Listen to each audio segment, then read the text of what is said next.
UP में विधानमंडल के मॉनसून सत्र की कार्यवाही हंगामेदार रही। सदन में नेता प्रतिपक्ष अखिलेश यादव ने योगी सरकार पर सवाल उठाए और बेरोजगारी के मुद्दे पर घेरा। अखिलेश यादव ने कहा कि मुख्यमंत्री योगी प्रदेश में बेरोजगारी की दर तो बताते हैं, पर रोजगार कितने दिए इस पर कभी बात नहीं करते हैं।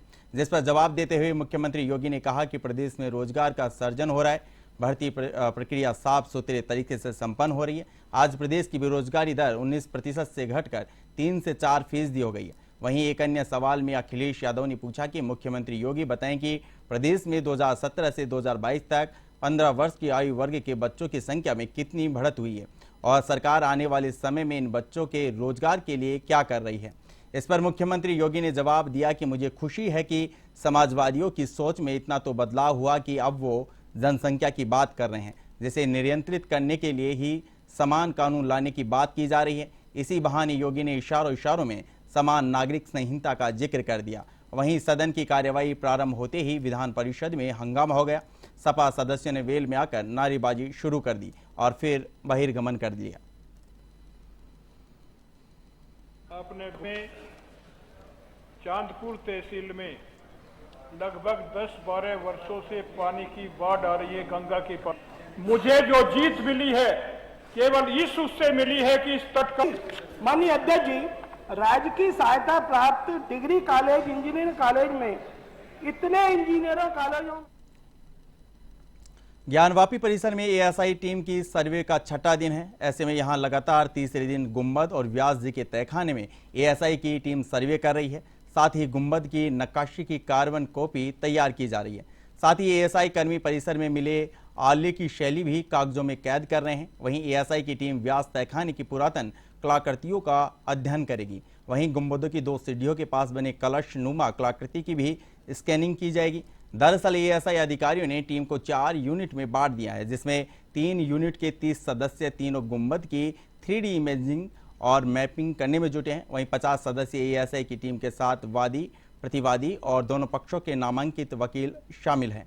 वहीं एएसआई की टीम ने ज्ञानवापी को लेकर बयानबाजी पर नाराजगी के बाद हिंदू पक्ष के लोगों में खामोशी है। टीम से जुड़े लोगों ने प्रशासनिक अधिकारियों से सख्ती की मांग की और कहा कि सर्वे की गोपनीयता बनाए रखनी है। बता दें कि ज्ञानवापी का सर्वे 4 अगस्त से जारी है। पहले दिन का सर्वे 24 जुलाई को हुआ था। अजय कुमार विश्वेश की अदालत ने आदेश दिया कि एएसआई को अपनी सर्वे रिपोर्ट 2 सितंबर तक सबमिट करनी है।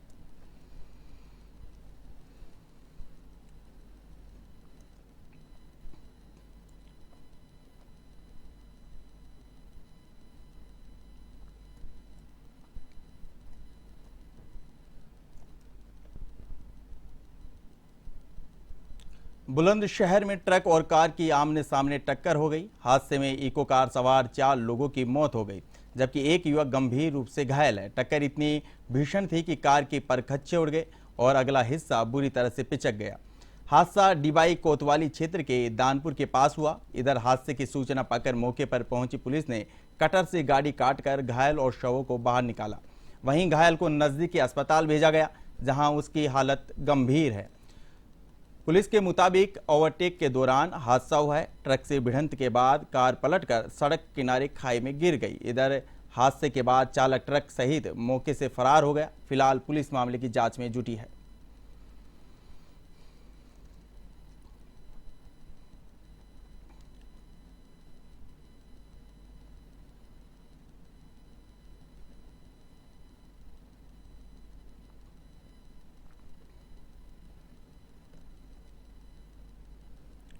बरेली के फरीदपुर में मानवता को शर्मसार करने का मामला सामने आया है। यहां चिकित्सा विभाग की मिलीभगत से संचालित न्यू केयर प्लस हॉस्पिटल में नवजात की मौत के बाद हंगामा हो गया। दरअसल परिजनों को बिना बताए नवजात का शव डस्टबिन में डालने पर परिजनों ने अस्पताल में हंगामा खड़ा कर दिया। मौके पर पहुंची फरीदपुर कोतवाली पुलिस ने शव डस्टबिन से निकलवा कर पोस्टमार्टम के लिए भिजवाया।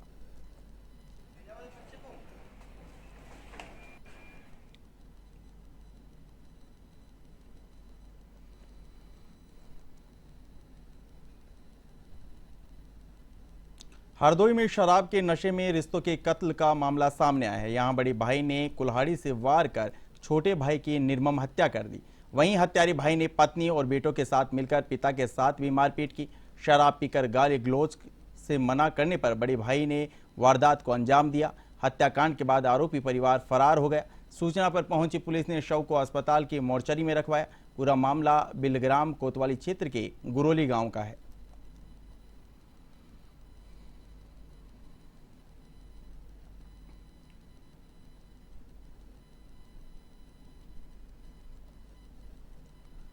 उत्तर प्रदेश में व्यवस्था पुराने ढर्रे पर ही चल रही है। यहां सरेआम आज भी गरीब मरीज इलाज के नाम पर ठगे जा रहे हैं। साथ ही बिना डिग्री वाले मुन्ना भाई इंसानी जिंदगी से खिलवाड़ कर रहे हैं। इसी के तहत बस्ती जनपद में बीजेपी नेता की शिकायत के बाद स्वास्थ्य महकमा नींद से जागा और फर्जी क्लिनिक पर छापेमारी की। सीएमओ डॉक्टर आरपी मिश्रा के निर्देश पर एसीएमओ टीम ने अपेक्स न्यूरो स्पाइन सेंटर पर छापा मारा, जिसमें पता चला कि डॉक्टर देवेंद्र कुमार की डिग्री संदिग्ध है। इधर छापेमारी के दौरान वे मौके से गायब हो गए। वहीं क्लिनिक का रजिस्ट्रेशन नहीं मिला। ऐसे में फर्जी दस्तावेज मिलने पर एसीएमओ ने अस्पताल पर ताला लगा दिया।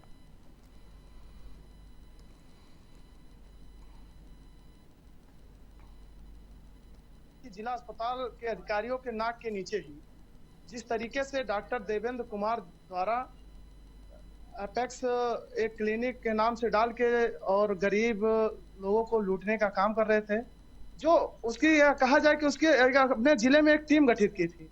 टीम गठित कर मैंने अपने क्षेत्र के कई लोगों से पता कराया। कई ऐसे लोग जो मुझको बताए हैं कि जिला अस्पताल में उसकी टीम चलती है 5-5 हजार रुपए में। उसके लड़के वहाँ गरीब जो असहाय लोग हैं उनको किसी तरीके से गुमराह करके कि आपके रीढ़ की हड्डी का ऑपरेशन हमारे डॉक्टर साहब बहुत अच्छा करते हैं, या जो भी समस्या रहती थी गुमराह करके वहां लाते थे और लूटने का काम करते थे।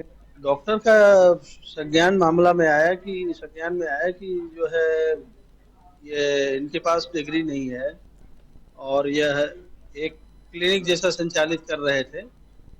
और संज्ञान में आने के तुरंत बाद हमने जो हमारे नोडल है एसीएमओ हैं उनको तुरंत कार्रवाई करने के लिए भेजा गया और वहाँ पे जाकर के एसीएमओ नोडल और अन्य स्वास्थ्यकर्मी वहाँ पे जाकर उसको सील बंद किया।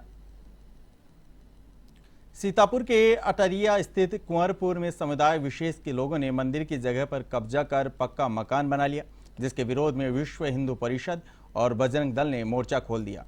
इस दौरान विश्व हिंदू परिषद और बजरंग दल के कार्यकर्ता मौके पर पहुंचे और इमारतों को खुद गिराने लगे। वहीं मौके पर पहुंचे संतोष दास खाकी महाराज ने कब्जा करने वालों को 2 दिन का अल्टीमेटम दिया।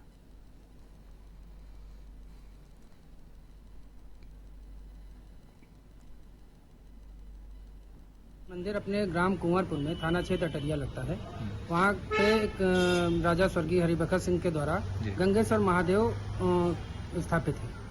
वहाँ के मुस्लिमों ने उस मंदिर प्रांगण को, मंदिर परिसर को पूरी तरीके से घेर करके उस पर अपने पक्के मकान का निर्माण करा दिया है। मंदिर में जो कुआं था उसको शौचालय के रूप में प्रयोग करने लगे हैं। इसकी जानकारी हम विश्व हिंदू परिषद के कार्यकर्ताओं को हुई तो हम सभी लोग वहाँ पहुँचे।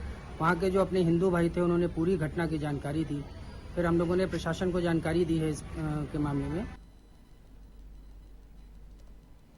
सिद्धार्थ नगर में अवैध अस्पतालों के खिलाफ स्वास्थ्य विभाग की कार्रवाई जारी है। इसी के तहत कलेक्ट्रेट के पास आरके सेवा hospital and heart care centre में छापेमारी की गई। साथ ही प्रशिक्षित डॉक्टर और रजिस्ट्रेशन न होने की वजह से अस्पताल को सील कर दिया गया। इस अस्पताल में छापेमारी के दौरान कई मरीज भी भर्ती पाए गए।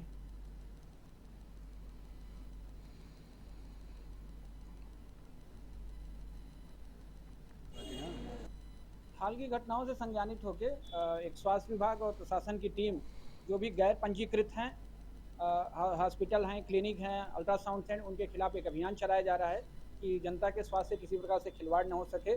और ऐसे डॉक्टर जो एक जगह पे या तो गवर्नमेंट जॉब कर रहे हैं या एक जगह क्लिनिक खोल रहे हैं और अपना नाम डिस्प्ले बोर्ड में दे के एक जनता के बीच भ्रम कर रहे हैं, उनके खिलाफ एक सघन अभियान चल रहा है। उसी संदर्भ में, उसी अभियान के क्रम में आज आरके सेवाश्रम हॉस्पिटल में हम लोग आए।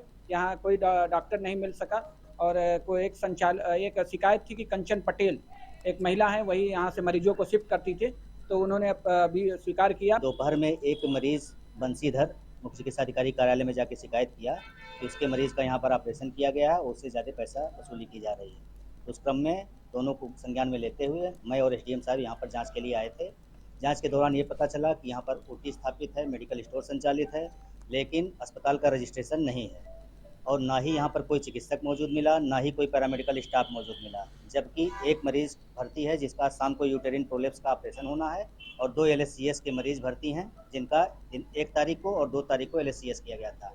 ऐसी घोर अनियमितता को देखते हुए इस अस्पताल को सीज किया जा रहा है। देश भर में बारिश का सिलसिला जारी है। मौसम विभाग के मुताबिक कई राज्यों में 9 और 10 अगस्त को झमाझम बारिश के आसार हैं। हालांकि राष्ट्रीय राजधानी दिल्ली में आज मौसम साफ रहेगा। वहीं अधिकतम तापमान 35 डिग्री सेल्सियस और न्यूनतम तापमान 27 डिग्री सेल्सियस रहने की उम्मीद है। इधर उत्तर प्रदेश के कई जिलों में पिछले कुछ दिनों से बारिश की वजह से मौसम सुहावना बना हुआ है। विभाग ने राज्य के कई इलाकों में बारिश की संभावना जताई है। इसके अलावा प्रदेश में 11 और 12 अगस्त तक बारिश का सिलसिला जारी रहेगा। वहीं बिहार, पश्चिम बंगाल और सिक्किम में भी अगले 3 दिनों के दौरान भारी बारिश हो सकती है।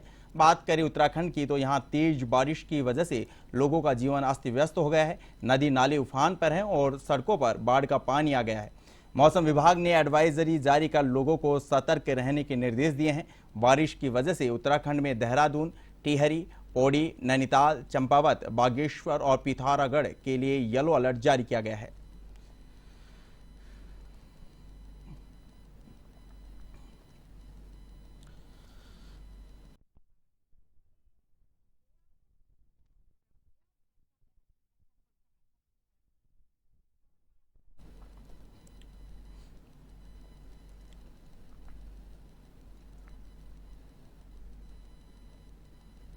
बिलग्राम कोतवाली क्षेत्र के गुरोली गांव में शराब के नशे में बड़े भाई ने छोटे भाई की कुल्हाड़ी से काटकर निर्मम हत्या कर दी। साथ ही पत्नी और बेटों के साथ मिलकर पिता के साथ भी मारपीट की। शराब पीकर गाली गलौज करने से मना करने पर बड़े भाई ने हत्या कर दी। आरोपी परिवार सहित फरार हो गए। पुलिस ने शव को कब्जे में लेकर पोस्टमार्टम के लिए भेज दिया।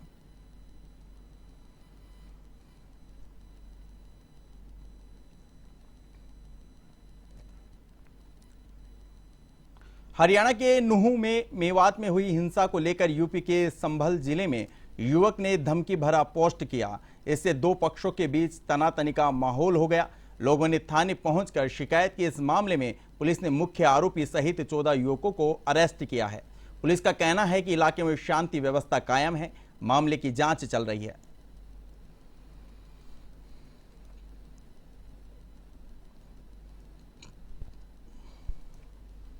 बनियाठेर में सूचना प्राप्त हुई कि ग्राम मुलावही में 2 पक्षों द्वारा सोशल मीडिया के माध्यम से परस्पर भड़काऊ एवं आपत्तिजनक टिप्पणी की जा रही है।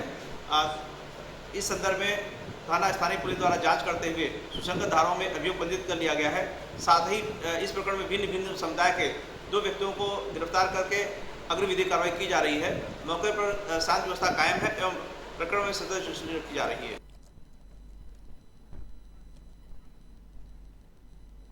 गंगनहर में तय शेयर के मुताबिक पानी देने की मांग को लेकर भाजपा के जिला अध्यक्ष शरणदीप सिंह के नेतृत्व में रायसिंह नगर उपखंड अधिकारी को ज्ञापन सौंपा। उन्होंने राज्य सरकार पर आरोप लगाते हुए कहा, गंगनहर में पूरा पानी होने के बावजूद भी किसानों को पानी नहीं दिया जा रहा है।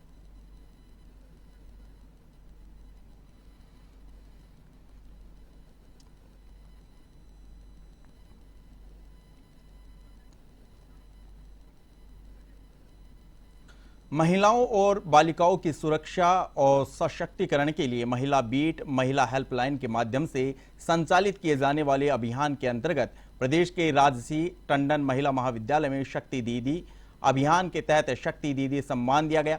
मिशन शक्ति के तहत शक्ति दीदी सम्मान के लिए कीर्ति मिश्रा और वैष्णवी तिवारी को चुना गया।